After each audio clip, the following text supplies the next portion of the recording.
Bench life Niharika produce చేసిన ఈ web series Sony live లో స్ట్రీమింగ్ అవుతుంది. మాన్షా శర్మ దర్శకత్వం వహించారు. అసలు కథ ఏంటంటే మీకు కథ ఈ టైటిల్ తోనే అర్థమైపోతుంది. ఇది ఐటీ సాఫ్ట్వేర్ రిలేటెడ్ స్టోరీ అని. బాలు, రవి, మీనాక్షి ముగ్గురు కథ. ఈ ముగ్గురు బెంచ్ మీద ఉంటారు. బెంచ్ అనగా ఏ ప్రాజెక్టు లేకపోయినా ఐటీ కంపెనీలు శాలరీ పే చేసి ఉంచుతారు. అలా అని కెరీర్ గ్రోత్ ఉండదు. ఏ టైంలో అయినా జాబ్ నుండి తీసేస్తే వీళ్ళనే ముందు తీసేస్తారు. ఇక బాలు అలియాస్ వైభవ్ ఇర్రెస్పాన్సిబుల్ గా ఉండే వ్యక్తి. బెంచ్ కావాలని కోరుకుంటూ ఉంటాడు.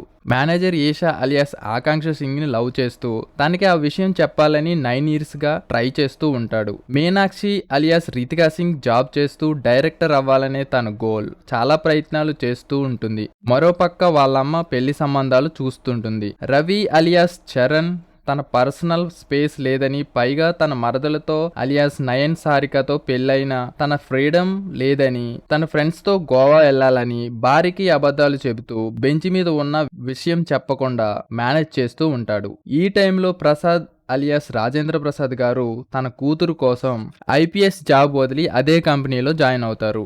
బాలు, రవి, మీనాక్షి లైఫ్ లో goals, personal space and job ఎలాంటి మార్పులు తీసుకొచ్చాయనేదే series. Code error, firewall, debugging, testing, real bench అని ఒక్కొక్క ఎపిసోడ్ టైటిల్స్ పెట్టారు. మొత్తం 5 ఎపిసోడ్లు ఉన్నాయి. బాలు క్యారెక్టర్ రియల్ లైఫ్ లో అందరూ కనెక్ట్ అవుతారు. అక్కడక్కడ ఫన్ జనరేట్ చేస్తూ ఎంటర్టైన్ చేస్తుంటాడు. కానీ కొన్ని అసభ్య పదజాలాలు ఉన్నాయి. మిగిలిన 2 క్యారెక్టర్స్ రవి, మీనాక్షి కొంచెం ఎమోషనల్ టచ్ ఉంటుంది. అండ్ ఫ్యామిలీ బ్యాక్గ్రౌండ్ తో చూపించడం కొన్ని సీన్స్ కొంచెం సాగతిగా అనిపించవచ్చు. కానీ మీరు ఈ సిరీస్ కనెక్ట్ అయితే అది కూడా అనిపించదు.